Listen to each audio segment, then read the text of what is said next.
Hi, welcome to Positively Sparking, a podcast on internet marketing, online productivity, and business.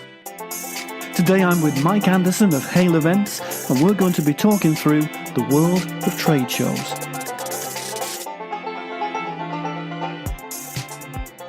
Hey Mike, welcome to the podcast. Good morning. It's good to have you here. You run a very unique business. We were chatting briefly just before we started, so I know today's going to be a fun podcast for everyone to hear. But for those of us who don't know you, Mike, tell us who you are and what you do. My name's Mike Anderson. I'm the managing director of a company called Hale Events Limited, and we specialise in organising business-to-business events, which we term as trade shows. Very good. Now, Mike, we had that little chat just before we started. That is such a specific niche for an event company. So tell us a bit about how Hale Events came into being and why you chose that niche. It was an interesting start to the company. Our founder and director, who has recently retired, Jane Pyatt, was working in London for one of the large exhibition organising companies.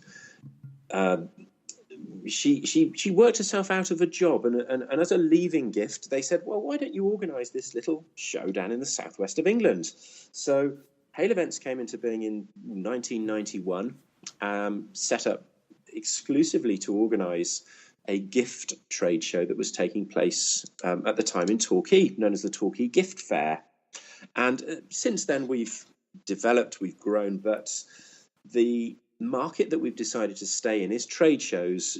Trade shows are something that we really understand the mechanics behind. And while a lot of people might look into this industry and say, well, surely you can organise conferences or consumer events. Well, we could, but we made an active decision to focus on a very niche area of business-to-business trade show environments that we fully understand and really enjoy. Very good. So that's quite a way for someone to work themselves out of a job, isn't it? That was a very gracious ending. Go and do your own trade show down in Torquay. Indeed. It is. And it reflected, I think, the trust and respect they had for Jane and how they felt comfortable handing one of their products to her.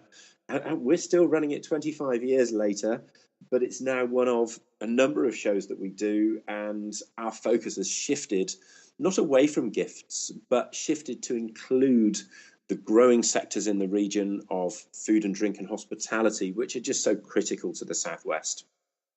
Absolutely. Now, you and I met at one of those newer festivals. So Expo West Cornwall was where we first said hello, I believe. So tell us about that progression. How do you go from gifts to food and drink and the other areas that you're now involved in? Well, we were seeing an emerging trend within the gift sector of functional consumable gifts. And we thought to ourselves, oh, that's interesting. We're seeing more and more food and drink. We're seeing more and more food and drink gifts. And coincidentally, at the time that was happening, which was the early 90s, we were forming a relationship with Taste of the West, the regional food group, and thought to ourselves, you know what, let's have a go at food shows.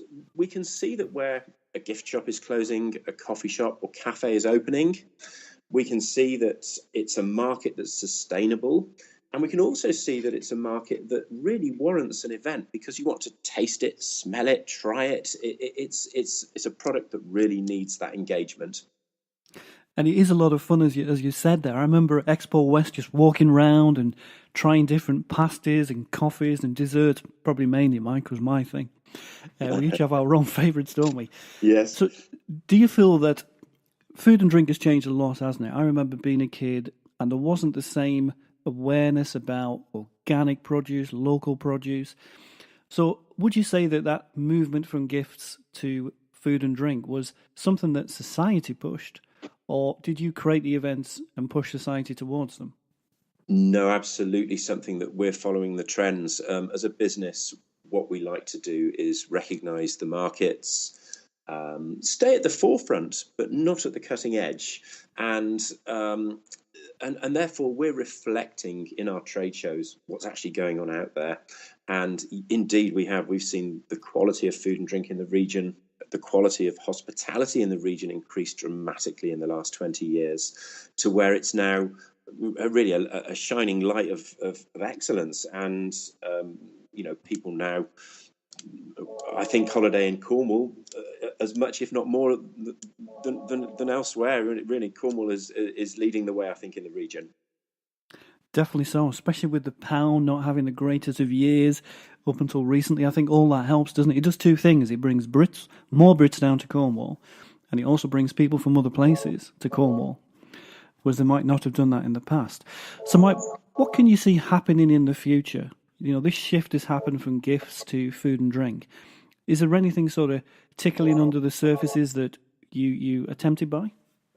I think it's more going to be an evolvement and migration of the food and drink marketplace in the region, because the region can only accommodate so many people, and therefore the quality of the offering that people do is increasing and maximizing really on those visitors. Looking at attracting a better and better quality audience, looking at extending the shoulder seasons in the region to really maximize the use of what's this exclusive and wonderful part of the world, but it can only hold so many people.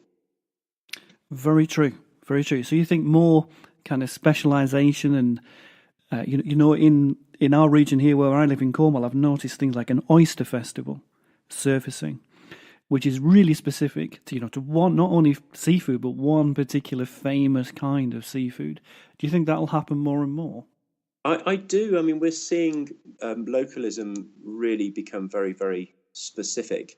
As part of some recent awards we got involved in Herefordshire and Worcestershire, we went and visited a stunning establishment. It's a restaurant in a beautiful old country pub next to a river in Amesbury in Herefordshire, and they are taking local sourcing to a new level, whereby they've even tapped the birch trees and used the sap in their ingredients. They're cooking with flowers from their garden. They're cooking and using food and drink that comes from a very local area, and therefore, as a visitor, when you go and experience that, you're getting a taste of that environment, that countryside. And I think we'll see, and we are seeing this happen more and more places where the passionate chefs, the passionate business owners are creating something that really makes an experience for that visitor that they'll take away with them that they won't get anywhere else. Great stuff. So it's almost like developing the USPs of a really specific region and letting that flourish and give that visitor something, as you said, that they can only get in that region because of its unique things that it may have. Yes, definitely. So, Mike, trade shows sound a lot of work to me. So it seems a difficult balance of attendees and exhibitors. Where do you start running a new trade show? That's a very good question. I guess the simplest thing to say is a lot of research, looking at the market, looking at and speaking to key companies who you'd like to take part, key visitors that you would like to attend. People are busy. People don't have days and days to take out of their business to go along and wander around a hall. They have to have very specific and strong reasons for doing so. We therefore are cautious before launching anything new. The show that we run in Cornwall, Expo West, which takes place down in Wadebridge in March, that's the show that we took over running from its predecessors, and we were able to bring to bear our own personality and our own ideas into it. So it was an established event, and it's one that we're able to nurture and hopefully grow and expand into new sectors. Launching a new show is a challenge, and it takes a good number of years to get them off the ground. I can imagine so. And so when you do get the motivation, you think this new show has a real chance of doing something great for us. Do you start with promotion, or do you start with the venue? Do you start with key attendees? Where would you begin?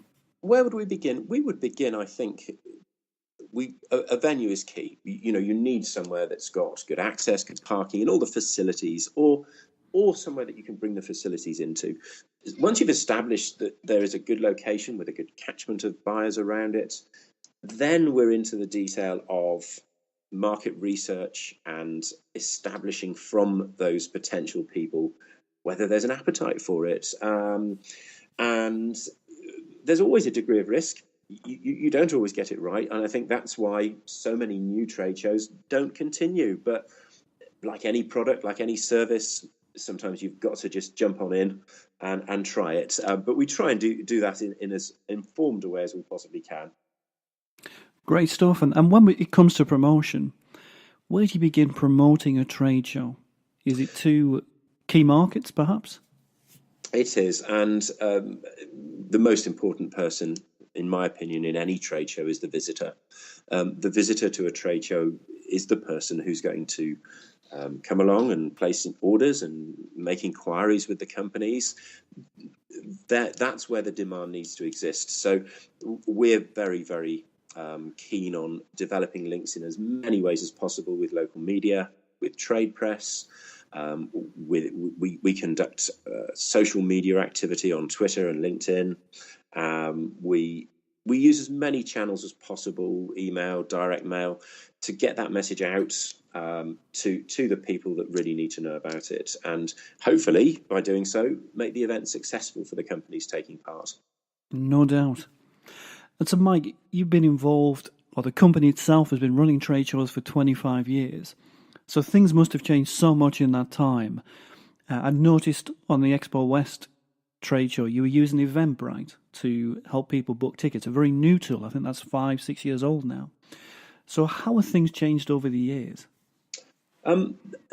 Expectations from attendees. People want to see more than just product. They want to learn. They want to engage in different ways with products and services that can help their businesses grow and develop and improve. The channels that exist, I mean, when we started, we had the options of telephone or post. There were no other means of communication. And in the last 25 years, we're now using many channels to speak to the same audience. So it's a more complex exercise. Things are more measured. We are able to track how effectively our marketing is taking place and therefore fine-tune it going forward. So, yeah, a lot more technology. I would say technology is the single biggest change that we have seen.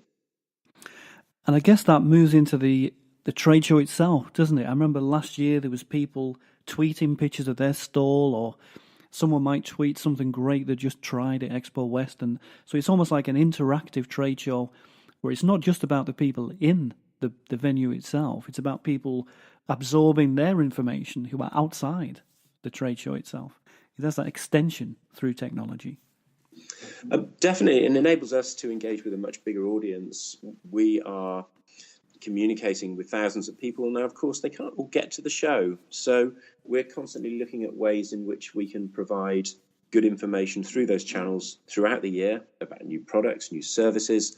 And in turn, that helps the companies who are taking part in the show hopefully generate a bit of business around the event, not just during those 2 or 3 days. Great point.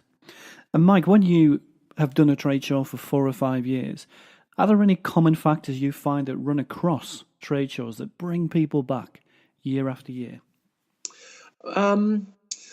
What would we say are the best? I think that one of the key things is that new products and good show offers, if companies are thinking about how they take part, thinking about how they maximize their attendance, then their customers want to see what they're doing that is innovative and changing and new. They want to be given good reasons for coming along to the show that they can't necessarily get anywhere else. So we actively encourage our exhibitors to put something forwards that is going to entice their customers and potential customers along. So it's all about that uniqueness again, creating something from each individual exhibitor almost that is unique to them or unique to the area, and gives people something that they wouldn't find anywhere else. Is that perhaps a common factor? It is, and all together in one place. It's how else can you actually compare the offerings of a number of different suppliers in your market all under one roof. It's not something that's easy to do without a lot of travel, and a trade show gives you the opportunity to do that. Walk around, speak to the decision makers in different businesses, network with your colleagues, and understand what they're getting out of the industry at the time. Quite often, the businesses that we see attending are individual entrepreneurial people who perhaps focus very much on what they are doing, and the trade show gives them a chance to come together.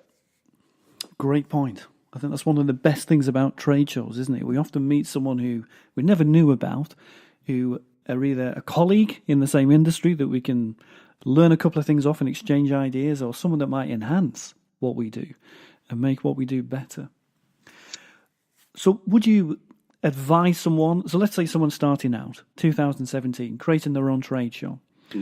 Would you advise them to do it? And if so, what tips would you give them? I think that advise someone to start a trade show. I think trade shows are a great thing if you have need. Need has to drive it. I think that you need to understand your markets. You need to understand, firstly, who your exhibitors might be and who your visitors might be. You need to have good contacts within the industry that you're working in, and data. Data is key. Without that, people will struggle. But if you have good data, you can establish demand, and you have the right venue at the right time, then go for it. It's a very rewarding business activity to conduct. It's something that is very direct, immediate, and exciting while it's going on. I can imagine it must be quite a buzz to be part of a great trade event that's working. It is. You start with an empty hall. In the case of our Expo West Cornwall trade show, we start with a very empty hall. It's used for Royal Cornwall show as the cowshed. And therefore, we're bringing in carpet, we're bringing in heating, we're bringing in decoration, furniture. It's a transformation. People walk through the door and go, wow, we didn't know the hall could look like this. So very satisfying. And then you leave with nothing at the end. The hall is back to its original state. Well, almost like it never happened. Indeed, yes. Till the next time, yes. Until next time, indeed. Would you say it's easier to create a successful trade show in 2017 or harder? I would say it's harder because there are so many more channels for businesses to use. Online has become very important. A trade show to work must be based on experience as well as product, whereas traditionally product was sufficient. There were times going back where it was a seller's market, where the only way that the buyers could come and find product would be at the trade show.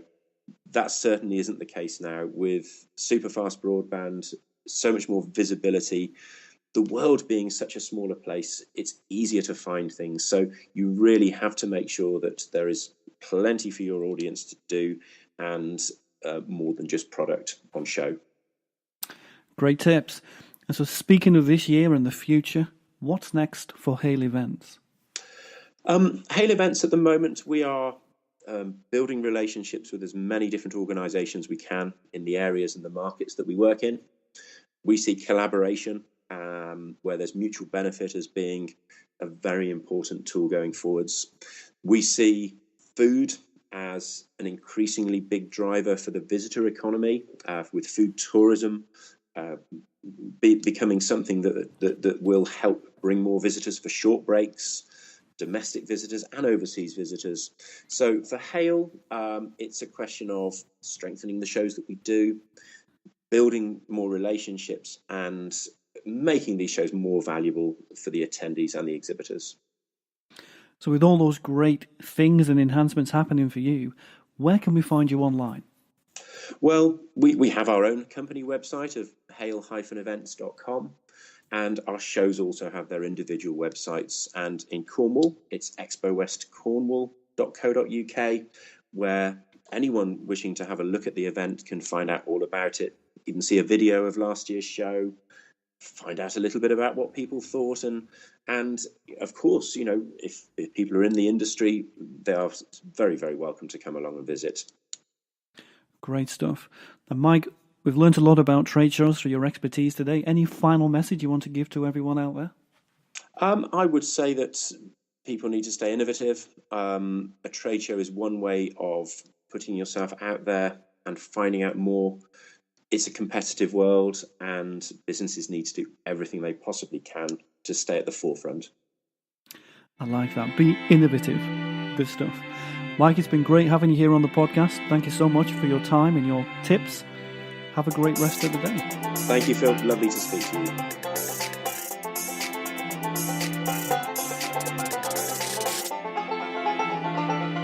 My name is Phil Byrne, and I'd like to thank you so much for listening today.